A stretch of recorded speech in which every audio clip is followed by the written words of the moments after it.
150 പേരോളം വരുന്നൊരു സേവാ സമിതിയുടെ പ്രവർത്തനമാണ് ഇവിടുത്തെ അന്നദാനം എന്ന് പറയുന്നത്. അതുകൊണ്ട് തന്നെ വരുന്ന ആൾക്കാർക്കൊന്നും അധികം ബുദ്ധിമുട്ടില്ലാതെ പെട്ടെന്ന് അവരുടെ അന്നദാനം കൈപ്പറ്റി കഴിച്ചു പോകാൻ കഴിയുന്നുണ്ട്. എന്തായാലും വലിയൊരു സംഘമാണ് ഇതിന്റെ മുന്നിൽ പ്രവർത്തിക്കുന്നത്. കാസർഗോഡ് ജില്ലയുടെ വിശേഷങ്ങൾ എടുത്തെടുത്ത് പറയുമ്പോൾ ഒരു അനന്തപുരിക്കാരനായി എനിക്ക് ഒരുപാട് അഹങ്കാരമാണ്. കാരണം ഇവിടെ വന്ന് കാണാനും ഇവരോടൊപ്പം കൂടാനും. നമ്മളിപ്പോൾ ഗണേശ ചതുർത്ഥിയുടെ ആഘോഷങ്ങൾ കഴിഞ്ഞ് അടുത്ത് വരുന്ന ദേവി ആരാധനയുടെ ദിനങ്ങളാണ്. എൻ്റെ പിന്നിൽ കാണാം. ഇതൊന്നുമല്ല, ഇനിയും വരുന്നതേ ഉള്ളൂ ജനങ്ങൾ. അത്രത്തോളം പേർ ക്യൂവിൽ നിൽപ്പുണ്ട്. വരുന്നവർക്കെല്ലാം ഭക്ഷണം കൊടുത്ത് തന്നെ അയക്കുകയാണ് കാഞ്ഞങ്ങാട് ജില്ലക്കാർ. എല്ലാ ജില്ലകളിലും, കേരളത്തിലെ എല്ലാ ജില്ലകളിലും നല്ല ഭാരതം മുഴുവൻ ദേവി ആരാധനയ്ക്ക് മാറ്റിവെച്ചിരിക്കുന്ന 9 ദിനങ്ങളാണ്. അതിൻ്റെ വിശിഷ്ടമായ ആദ്യ ദിനത്തെ കാഴ്ചയാണ്.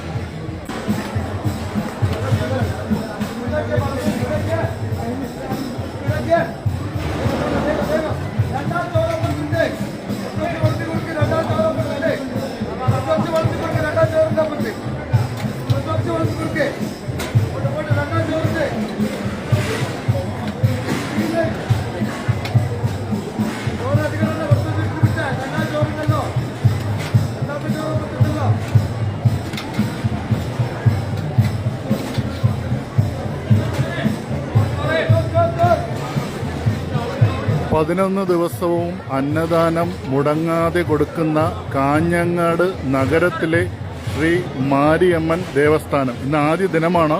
ഇതുപോലെ 11 ദിനങ്ങളിലും ഈ അന്നദാനം തുടരും എന്നുള്ളതാണ്.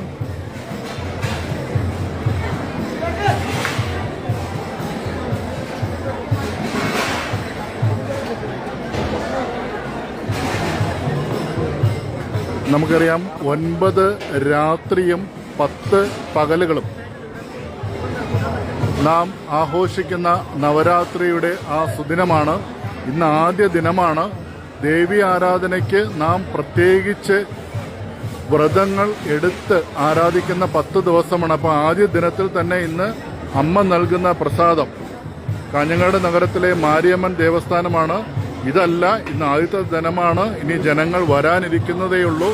എന്തായാലും വലിയൊരു കാഴ്ച. നമുക്കറിയാം, വിദ്യാർത്ഥികളും വിദ്യാർത്ഥിനികളും അവർ സ്കൂളിന് ഉച്ചഭക്ഷണത്തിന് കിട്ടുന്ന ഇടവേളയിൽ അമ്മയുടെ പ്രസാദം സ്വീകരിക്കുന്നതിന് ഓടി വന്ന നിരവധി മക്കളെ നമുക്ക് കാണാം.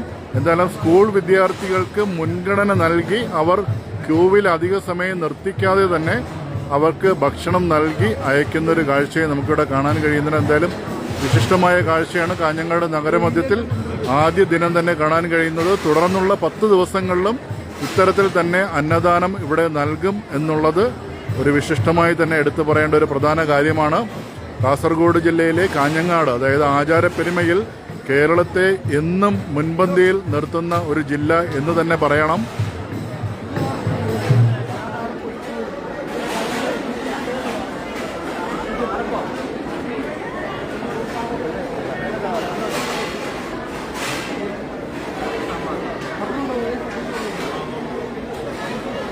ഇന്ന് എത്ര പേർക്കുള്ള അന്നദാനം ആക്കിയിട്ടുണ്ട്? 8000 പേർക്ക് ആക്കിയിട്ടുണ്ട്. എന്നാലും വരുന്ന ആരും ഭക്ഷണം കിട്ടാതെ പോവില്ല. നമ്മളിപ്പോൾ തുടക്ക ദിവസമാണ്. ഈ 10 ദിവസവും ഇത്തരത്തില് ഇതേ വിഭവ സമൃദ്ധമായി തന്നെ ഭക്ഷണം നൽകും. ഓരോ ദിവസം കഴിയുന്നതാണ് സാധനങ്ങൾ ഐറ്റങ്ങൾ കൂട്ടിക്കൊണ്ടിരിക്കും. ഇന്നിപ്പോ 6 കിണ്ടൽ അരിയാണ് ഇട്ടിട്ടുള്ളത്. അതിന് 14 കിണ്ടൽ വരെ ആവും. ഇപ്പൊ എങ്ങനെ നമ്മുടെ കലവറ നിറഞ്ഞിരിക്കുകയാണോ അതോ നിറഞ്ഞുകൊണ്ടിരിക്കുകയാണോ? കാരണം ഇപ്പൊ അമ്മയുടെ സന്നിധിയിൽ പോകുമ്പോൾ ശരിക്കും അന്നപൂർണേശ്വരിയുടെ ആ ഭാവം അമ്മയുടെ മുന്നിൽ തന്നെ നിറഞ്ഞു നിൽപ്പുണ്ട്. ഓരോരുത്തർ ആ ധാന്യം കൊണ്ട് അവരവരുടെ വകയായിട്ട് വയ്ക്കുന്നത്. അപ്പൊ നമ്മുടെ കലവറ എങ്ങനെയാണ്? നമ്മുടെ കലവറ അമ്മയുടെ നടയിൽ തന്നെയാണ് എല്ലാവരും സാധനം ഇറക്കുന്നത്.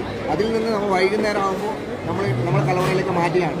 അപ്പോൾ ആര് സമർപ്പിക്കുന്നത് അമ്മയുടെ നടയിൽ കൊണ്ട് സമർപ്പിക്കുകയാണ്. അപ്പൊ അമ്മ തന്നെ സ്വരൂപിക്കുകയാണ്. അതുകൊണ്ടൊരു കുറവും വരില്ല. ഒരു കുറവ് ഇതുവരെ ഉണ്ടായിട്ടില്ല. അത് പ്രവർത്തിക്കാൻ ഇഷ്ടംപോലെ ആളുണ്ട്. സേവാ സമിതിയുടെ പ്രവർത്തകരുണ്ട്.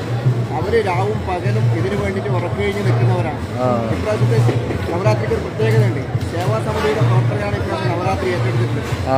അതുകൊണ്ട് എല്ലാ വർഷത്തെ ഈ സേവാ സമിതി അമ്പലത്തിന്റെ ആണോ? അമ്പലത്തിന്റെ സേവാ സമിതിയുണ്ട്. എത്ര പേരടങ്ങുന്ന ഒരു സമിതിയാണ്? അത് 150-160 മെമ്പർമാരുണ്ട്.